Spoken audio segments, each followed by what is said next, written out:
Alors, Patrick Genre. Oui, merci Madame la Présidente.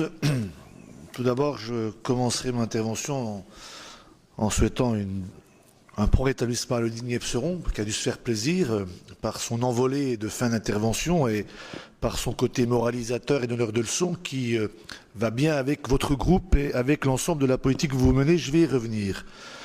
Si nous agissons parfois par le retrait que vous avez souligné, de la soi-disant restitution publique et le débat soi-disant démocratique sur la réforme territoriale, c'est qu'on ne voulait pas être, entre guillemets, associé à ce déni de démocratie. Et je pèse mes mots. Parce que c'est vraiment une mascarade à laquelle nous avons eu lieu. Et c'est ne pas remettre en cause, loin de là, Monsieur Nepseron, bien au contraire, je pense que les CESE, le CESE, le comité des sages auraient eu beaucoup plus à gagner avec un vrai débat que ce qui s'est passé par rapport aux propositions sur la réforme territoriale. Donc, on a pris nos responsabilités, on les assume. Donc arrêtez, s'il vous plaît, de moraliser, de vouloir donner des leçons à tout le monde et en permanence. Nous assumons nos actes et quand nous devons faire des propositions, nous les faisons. Et j'en viens à mon intervention prévue. Pour faire des propositions, vous êtes dans la majorité. Vous avez l'exécutif. Assumez. Je me rappelle des débats, j'étais jeune, en tout cas par la fonction conseiller régional en 2011. J'ai repris quelques débats. Mais arrêtez, s'il vous plaît. Regardez et balayez devant votre porte. Que ne preniez-vous des demi-heures et des heures à critiquer la politique gouvernementale à chaque introduction de séance? Alors stop, stop. Adressez-vous à vos propres gouvernants, adressez-vous à vos propres choix avant de demander aux autres d'assumer. Et lorsque vous nous ferez des propositions, on les critiquera comme on l'a toujours fait et on les amendera par des propositions parfois en accord avec ce que propose l'exécutif, parfois en opposition. Alors j'en viens. Page 7. Et je peux vous dire, Madame la Présidente, que j'ai jeté un froid, mais alors c'était plus que l'hibernation. C'était la période glaciaire. Lorsque j'ai demandé à pouvoir consulter l'annexe 1 qui est prévue et qui est indiquée dans la page 7 du document, dans le cas du CPER. Parce que pour pouvoir faire des propositions, pour pouvoir donner des éléments, pour pouvoir critiquer de manière constructive un document, encore faut-il avoir accès à tous les éléments. Commission, je demande, je dis, mais attendez, mais je suis désolé, j'ai lu, relu le document. Où est l'annexe 1? Ah, un blanc, mais... Franchement, on s'est reposé, c'était un blanc, mais un blanc de blanc. On nous annonce des documents qu'on ne nous communique pas. Et alors, qui plus est, et ce qui est pire, ce qui est vraiment un autre déni de démocratie, Madame la Présidente, et je suis vraiment déçu par cette attitude-là, de votre part, de la part de l'exécutif, c'est qu'on nous annonce que le projet, le mandat de négociation du préfet, qui vous a été transmis le 18 septembre, a été refusé par la région, demandant à l'État de revoir sa copie. Alors, en tant que conseiller régional, j'estime, pour pouvoir répondre aux souhaits de M. Nepseron et de pouvoir faire des propositions, que la moindre des choses, c'est que le document qui est certainement le plus structurant pour l'ensemble du mandat actuel et futur, qui est le CPER 2015-2020, qu'on le renvoie, pourquoi pas, c'est votre responsabilité en tant qu'exécutif, mais qu'on associe, pour le moins, les conseillers régionaux que nous sommes au débat. Et je peux vous dire qu'en face, aucun des membres de la commission de votre majorité n'a osé dire le contraire. Aucun. Si vous souhaitez que nous participions à la vie démocratique de la région, mais on est dans une période des rendez-vous manqués. Et c'est toujours la même majorité qui fait ça. La réforme des rythmes scolaires, un vrai sujet, un vrai problème, des vraies ambitions, un vrai challenge à relever ensemble. Je claque des doigts, ça tombe, appliqué, hop, merci, la parole est finie. La réforme territoriale, un vrai sujet, des vraies préoccupations, un vrai challenge, quelque chose qui peut nous amener à nous fédérer. Je claque des doigts. Or, je parle bien sûr de la réforme des cantons, sans aucune logique, sans aucune logique.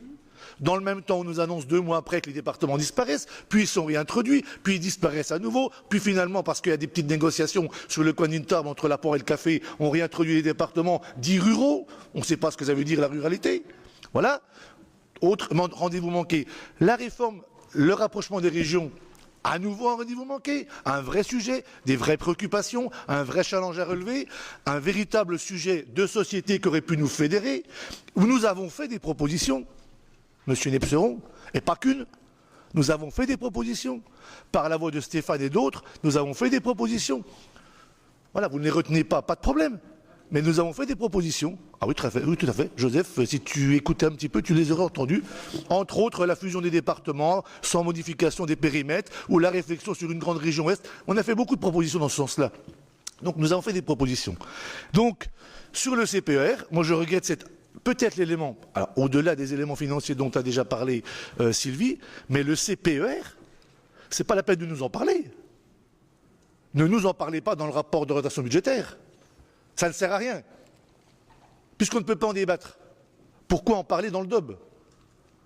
Et moi j'aimerais qu'on ait une vraie discussion en CP ou en AP, parce que ce serait plutôt de l'AP d'ailleurs que de la CP. J'aimerais qu'on ait une vraie discussion sur le CPER, qui est véritablement l'élément structurant pour l'avenir de la région. Quels objectifs, quelles orientations, quels moyens, pour quelle politique, pour quelle population plurielle allons-nous contracter avec l'État?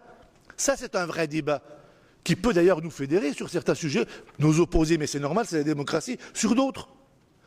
Donc là, il y a un vrai problème, je dis, moi, simplement, de management, de gouvernance au niveau de la région par rapport au dossier qu'on nous amène. Deuxième élément, les transports, où là aussi, je reconnais, et je le dis volontiers partout, que je félicite et je me félicite, enfin, nous nous félicitons de l'approche qu'a la région par rapport au transport en général, au TER en particulier. Donc je ne vais pas renier ce que j'ai dit.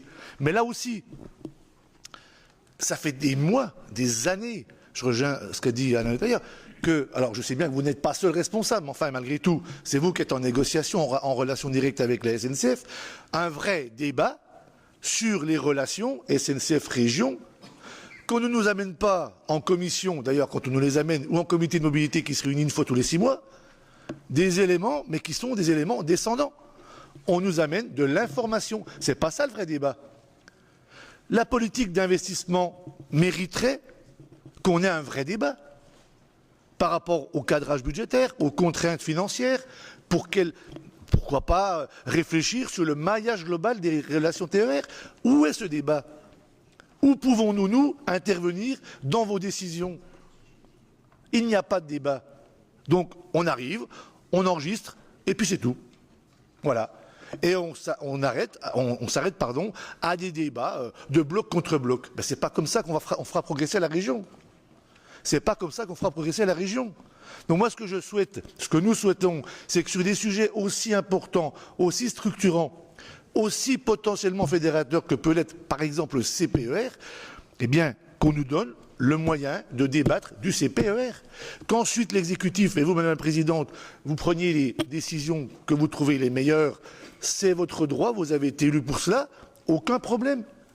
Mais que nous puissions en débattre. Parce que c'est grave pour moi, le CPER, c'est vraiment un élément qui est très grave, et je veux vraiment enfoncer le clou. Pour moi, c'est un vrai déni de démocratie de ne pas être informé aujourd'hui de ce qui se passe entre la région et l'État, que nous ne puissions pas, en tant qu'élus de l'opposition, alors que même apparemment vos élus de la majorité ne sont même pas au courant, ou ont eu une information comme quoi le projet avait été retoqué par l'exécutif, parce que semble-t-il, certains membres de votre majorité ont dit « Oh là là, attention, il y a un trop grand déséquilibre entre la part routière et la part ferroviaire ». Pourquoi pas? Pourquoi est-ce qu'on ne nous associe pas à cette réflexion? Pourquoi est-ce qu'on n'a pas un moyen de participer à ce débat? Et on retrouverait peut-être une majorité globale, une unanimité sur certains points. Et là, je pense que quand on a un débat d'orientation budgétaire, si on veut qu'il y ait débat, il faut amener les éléments de débat. Et donc, on se focalise sur ce qu'on nous donne. Et donc, c'est logique, normal, enfin, c'est ce que tout le monde fait, qu'on soit opposition majorité, de poser l'environnement international, national et les décisions du gouvernement par rapport à nos orientations. Il n'y a rien d'aberrant dans le discours de politique générale qu'a fait Stéphane, que Stéphane aborde l'environnement, malgré ce que dit M. Magnin-Fezot, c'est normal que Stéphane Kremer aborde l'environnement économique, budgétaire et financier national pour traiter des orientations budgétaires régionales, parce qu'elles sont directement et intimement liées à cet environnement national. Voilà.